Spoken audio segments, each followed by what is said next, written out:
अरे भाई, ये ठंड तो मानो कोई राक्षस हो, जो हमारी जान लेने पर तुला हुआ है। भाई, मुझे तो लगता है कि किसी तांत्रिक ने हमारे गांव में कोई जादू टोना कर दिया है। हाँ भाई, मुझे भी ऐसा ही लगता है। दिसंबर का महीना चल रहा था। वो रात शिवपुर गांव के इतिहास की सबसे ठंडी रात थी। बर्फीली हवाएं ऐसी चल रही थीं मानो खाल चीर देंगी। लोगों के खेत बर्फ से पूरी तरह ढक चुके थे। अरे भाई, लगता है ये ठंड जान लेकर ही मानेगी। हाँ गल्लू भाई, इस ठंड और कोहरे ने ना केवल हमारे ऊपर असर किया है, बल्कि पशु पक्षियों पर भी उतना ही असर किया। 1 महीने से मैं काम पर नहीं जा पा रहा हूँ। भाई, मुझे तो लगता है कि किसी तांत्रिक ने हमारे गांव में कोई जादू टोना कर दिया है। हाँ भाई, मुझे भी ऐसा ही लगता है। मैंने अपने पूरे जीवन में ऐसी कड़ाकेदार ठंड कभी नहीं देखी। चारों ओर सन्नाटा था, सिवाय मोहन की जर्जर झोपड़ी के, जहां गरीबी और भूख का तांडव मच रहा था। छत की दरारों से बर्फीला पानी टपक टपक कर फर्श को कीचड़ बना रहा था। इस झोपड़ी में मोहन, उसकी पत्नी सीमा, 8 साल का बेटा गोलू और उसके बूढ़े पिताजी रहते थे।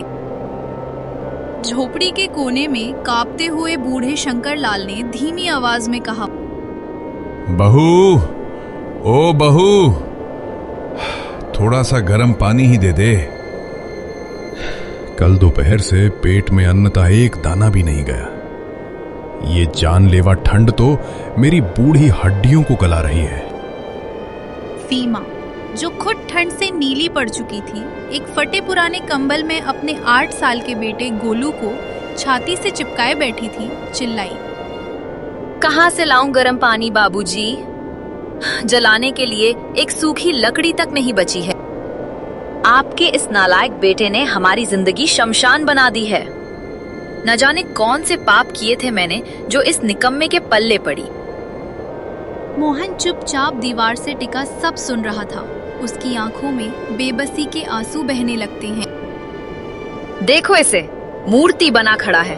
बाहर देखो, प्रलय आया है और घर में चूल्हा ठंडा पड़ा है। घर में खाने के लिए अन्न का एक दाना तक नहीं है। गोलू भूख से बेहाल है, पर इसके कान पर जू तक नहीं रेंगती। सीमा, क्या करूं? फसल बर्फ में दब गई, मजदूरी मिल नहीं पा रही। मैं कोशिश तो कर रहा हूं ना। कोशिश? तुम्हारी कोशिशों से पेट नहीं भरता मोहन। अगर तुम मुझे कमाकर 2 वक्त की रोटी भी नहीं खिला सकते, तो फिर मुझसे शादी ही क्यों किया? हे भगवान, मैं तो बर्बाद हो गई।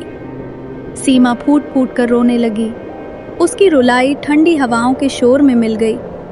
उसको रोता देखकर मोहन का दिल पसीज जाता है। अरे तू रो मत सीमा, मैं अभी हरिया की दुकान पर जाकर उधार ही सही पर कुछ राशन लेकर आता हूँ। अरे पर अभी तक तुमने उसका पुराना उधार ही नहीं चुकाया। मुझे नहीं लगता कि वो तुम्हें दोबारा उधार देगा। मैं उसके पैरों पर गिर जाऊंगा, उससे दया की भीख मांगूंगा, लेकिन किसी भी तरह आप सब के लिए खाने की व्यवस्था करूंगा। अपने पिताजी को ठंड में तड़पता देख और पत्नी को विलाप करता देख मोहन ने एक कड़ा फैसला लेता है।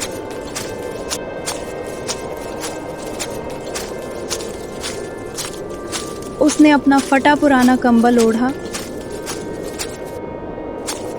और घुटनों तक जमी बर्फ में चलते हुए अपने गांव की किराने की दुकान पर जा पहुंचा। हरिया की दुकान के सामने लोग आग जलाकर अपने आप को इस ठंड के प्रकोप से बचा रहे थे। मोहन भी अलाव के पास खड़ा होकर हाथ सेकने लगता है। अरे भाई, ये ठंड तो मानो कोई राक्षस हो, जो हमारी जान लेने पर तुला हुआ है। कह तो तू सही रहा है भाई। कल से मेरी गाय बीमार पड़ी है, ना तो चारा खाती है और ना ही ठीक से पानी पी रही है। भाई, मेरी समस्या भी तुम लोगों की तरह ही है। कल से पेट में अन्न का एक दाना भी नहीं गया। इस भयंकर ठंड में समझ नहीं आ रहा है क्या करूं। हरिया भाई, मुझे थोड़ा सा राशन दे दो। घर में खाने के लिए एक दाना भी नहीं बचा है। पहले पैसे लाओ। तुमने अभी तक मेरे पिछले उधार के पैसे ही नहीं दिए। मैंने कोई धर्मशाला नहीं खोल रखा है जब मुंह उठा के चले आते हो। हरिया भाई, मैं कुछ दिन में मजदूरी करके तुम्हारे सारे पैसे चुका दूंगा। अभी मेरे घर की हालत बहुत खराब चल रही है। हमने कल से कुछ भी नहीं खाया है। इस जानलेवा ठंड और कोहरे ने मेरी सारी फसल खराब कर दी है। ऊपर से मुझे कोई काम भी नहीं मिल रहा। मैं ये सब कुछ नहीं जानता। अब मैंने उधार देना बंद कर दिया है। अगर तुझे राशन चाहिए तो पहले पैसे लेकर आ। मोहन वहां से निराश होकर लौट आता है। एक काम करता हूँ, जमींदार के पास जाकर मदद मांगता हूँ। शायद कुछ मदद मिल जाए।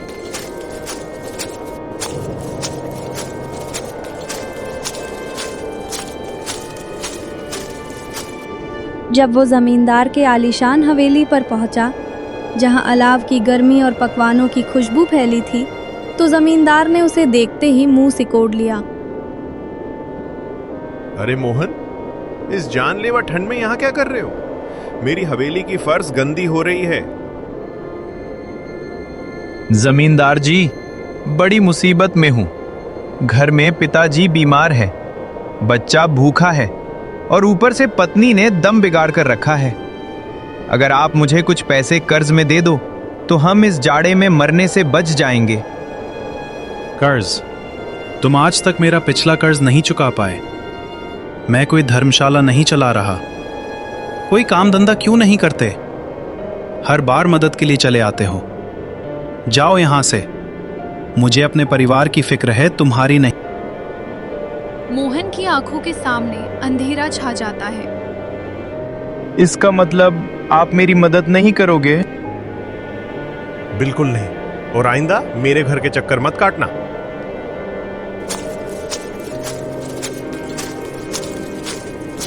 भूख और ठंड के मारे मोहन का सिर चकराने लगा। वो भारी मन से वापस उस बर्फीले रास्ते पर चल देता है। घर पहुंचते ही मोहन ने जैसे ही कदम रखा, सीमा फिर से बरस पड़ी। आ गए खाली हाथ। क्या सोच रहे थे कि वो हरिया तुम्हें चांदी के सिक्के देगा? सीमा, मैंने हरिया से बहुत विनती की, लेकिन उसको मुझ पर दया नहीं आई। और मैं जमींदार के पास भी कर्ज लेने गया था, लेकिन उसने भी इनकार कर दिया। अब तो ठंड और भूख के मारे चक्कर आने लग गए हैं। अगर घर में कुछ खाने को हो तो दे दो। घर में पानी नहीं है और तुम्हें अपनी भूख की पड़ी है। जाइए, कुछ खाने को लाइए, वरना हम आज ही दम तोड़ देंगे। मोहन का सब्र टूट जाता है। चुप हो जा सीमा। भाग फूट गया मेरा, जो तुझ जैसी औरत मेरे घर आई। तेरे कदम पड़ते ही इस घर में दरिद्रता छा गई है। दोनों के बीच भयंकर झगड़ा होने लगा। सीमा की चीखें और मोहन का गुस्सा उस तूफानी रात को और डरावना बना रहा था। सीमा जोर जोर से रोने लगती है।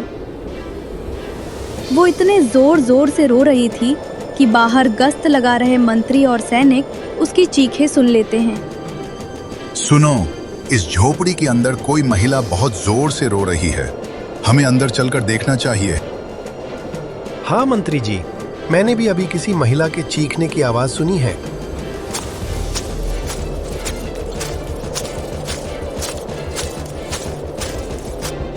सैनिकों ने धक्का देकर दरवाजा खोला।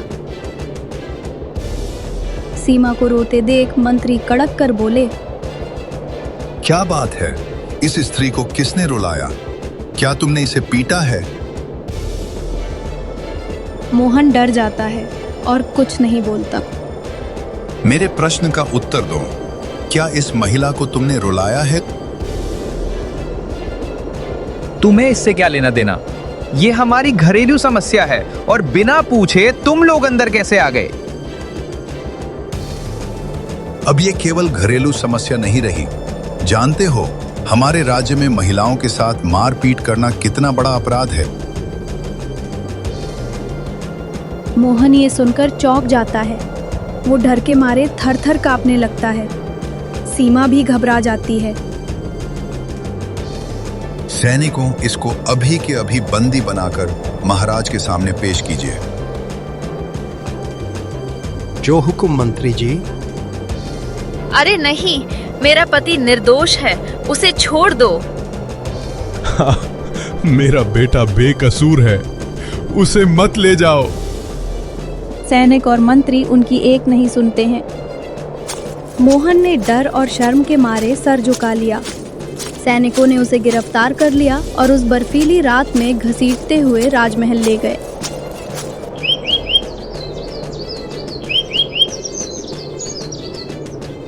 अगली सुबह महाराज वर्धमान के सामने मोहन को पेश किया गया। मोहन, हमें खबर मिली है कि तुम इस भीषण ठंड में अपनी पत्नी पर अत्याचार कर रहे थे। क्या तुम्हें दंड का भय नहीं लगता है? महाराज, मुझे माफ कर दीजिए। हम तुम्हें कतई माफ नहीं कर सकते। न्याय मंत्री, इस अपराधी को उचित दंड दीजिए। न्याय मंत्री सुमित ने गौर से मोहन की हालत देखी। फटे कपड़े, सुन्न पड़े हाथ और चेहरे पर बेबसी। मोहन, सच सच बताओ, तुम अपनी पत्नी से झगड़ क्यों रहे थे? महाराज, मैं अपराधी नहीं हूँ। भूख और कड़ाके की ठंड ने मेरा दिमाग सुन्न कर दिया है। जब घर में बच्चा रोटी के लिए तड़पता है और पिता दवा के लिए, तो प्यार की जगह कलेश ले लेता है। इस जानलेवा ठंड से मेरी सारी फसल खराब हो गई है। कल से हमने कुछ भी नहीं खाया। बस इसी वजह से मेरी पत्नी मुझसे झगड़ा कर रही थी। न्याय मंत्री कुछ देर तक विचार करते हैं। मंत्री सुमित मुस्कुराए और महाराज से बोले, महाराज, इस व्यक्ति का अपराध इसकी गरीबी है। इसे छोड़ दिया जाए और शाही खजाने से मदद दी जाए। पहले तो महाराज न्याय मंत्री की बात सुनकर थोड़ा चौंक उठते हैं, लेकिन फिर उन्होंने न्याय मंत्री की बात मान ली। कोष मंत्री मोहन को 100 स्वर्ण मुद्राएं देकर विदा किया जाए। और मोहन, यदि तुम्हें किसी भी प्रकार की समस्या हो तो बेझिझक कह सकते हो। महाराज, इन स्वर्ण मुद्राओं के लिए आपका बहुत बहुत शुक्रिया। मोहन की खुशी का ठिकाना ना रहा। वो सिक्के लेकर घर लौट पड़ा।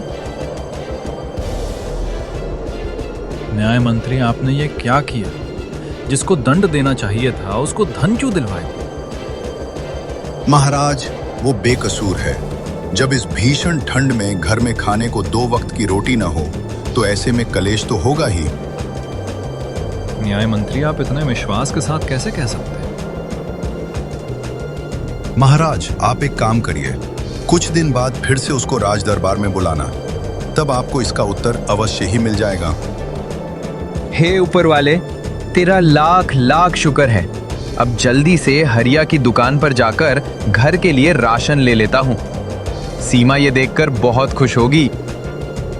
घर पर सीमा, गोलू और उसके पिताजी उसकी राह देख रहे थे। घर पहुंचकर मोहन ने सारी कहानी सीमा को बताई। अरे वाह जी, आपने तो कमाल कर दिया। लगता है कि भगवान ने हमारी सुन ली। हाँ सीमा, मुझे तो लग रहा था कि हम इस ठंड और भूख से मर ही जाएंगे। प्लीज मुझे माफ कर दीजिए। मेरी वजह से सैनिक आपको बेइज्जत करके ले गए। कोई बात नहीं सीमा, कम से कम इसी बहाने हमें मदद तो मिल गई। कुछ दिन ऐसे ही बीत जाते हैं। 1 महीने बाद महाराज मोहन को फिर से दरबार में बुलाते हैं। 1 महीने बाद महाराज मोहन को फिर से दरबार में बुलाते हैं। कैसे हो मोहन? और अब तुम्हारे घर की हालात कैसे हैं? महाराज, आपने जो 100 सोने के सिक्के दिए थे उनसे अब घर में खाने की कोई कमी नहीं है। और इसी वजह से अब मेरी पत्नी भी मुझसे झगड़ा नहीं करती है।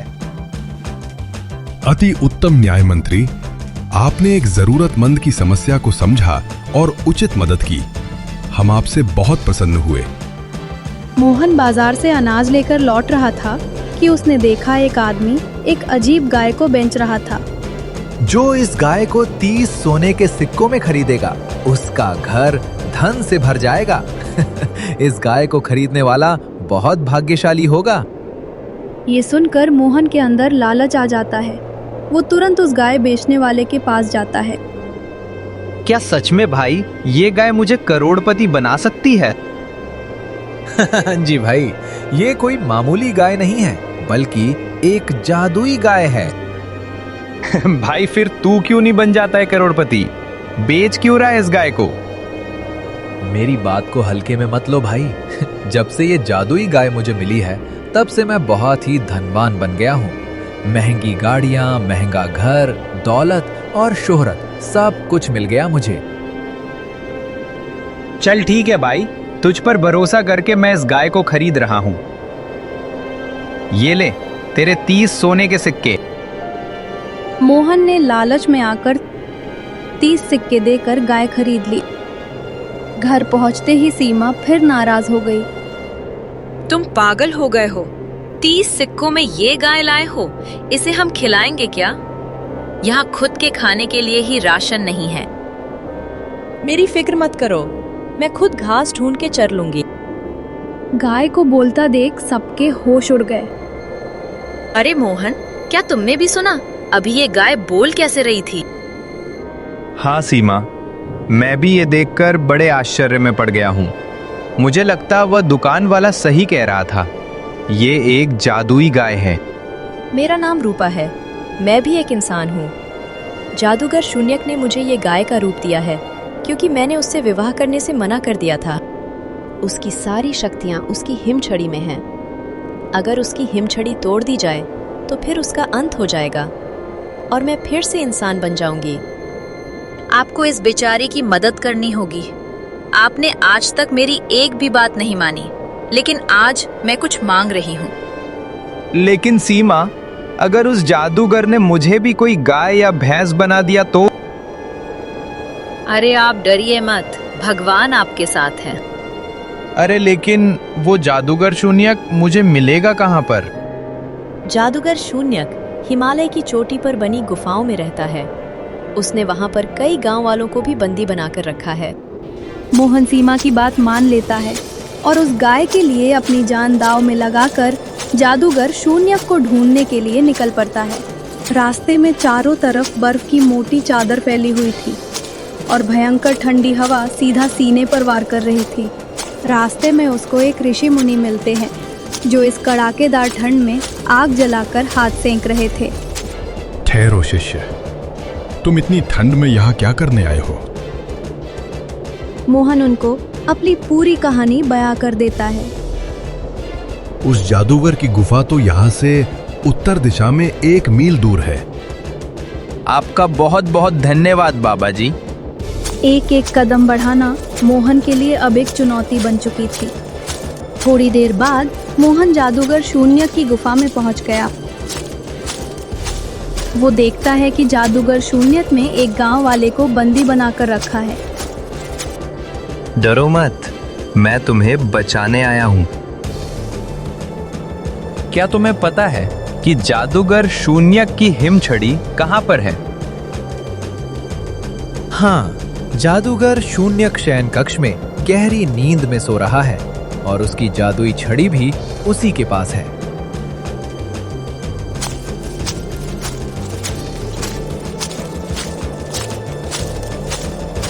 एक काम करना, तुम उसको अपनी बातों में उलझा कर रखना, तब मैं उस हिम छड़ी को तोड़ दूंगा जिससे उसका अंत हो जाएगा। ठीक है भाई, ऐसा ही करते हैं। दांव वाला जादूगर शून्यक का ध्यान अपनी ओर आकर्षित रखता है। मोहन ने दबे पांव जाकर छड़ी पकड़ ली। जादूगर की आंख खुली। वो चिल्लाया, रुक जाओ। लेकिन मोहन ने पूरी ताकत लगाकर छड़ी को अपने घुटने पर मारकर तोड़ दिया। छड़ी के टूटते ही जादूगर जलकर राख हो गया। उधर जादूगर के मरते ही गाय अचानक एक सुंदर लड़की में बदल जाती है। अरे वाह, मैं फिर से इंसानी रूप में आ गई।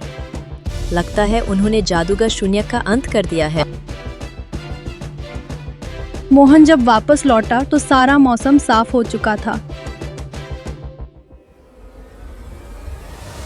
सीमा, मैंने उस जादूगर की छड़ी को तोड़ दिया था, जिससे वो जलकर राख में बदल गया। तभी रूपा उसके सामने आ जाती है। अरे, ये लड़की कौन है? मैं वही लड़की हूँ जो अभी थोड़ी देर पहले तक एक गाय थी। हाँ, आपने उस जादूगर का अंत करके मुझे उसके श्राप से मुक्त कर दिया।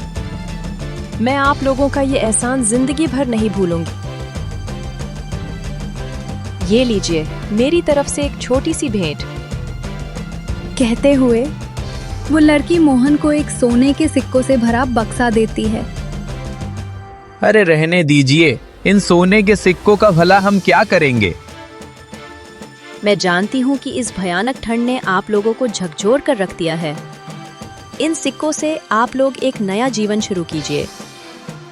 उन सोने के सिक्कों से मोहन एक नया और आलीशान घर बनवाता है और एक नया जीवन शुरू करता है। दोस्तों, अगर आपको हमारी ये कहानी अच्छी लगी हो तो वीडियो को लाइक और मैजिकल टून टीवी चैनल को सब्सक्राइब जरूर करें। धन्यवाद।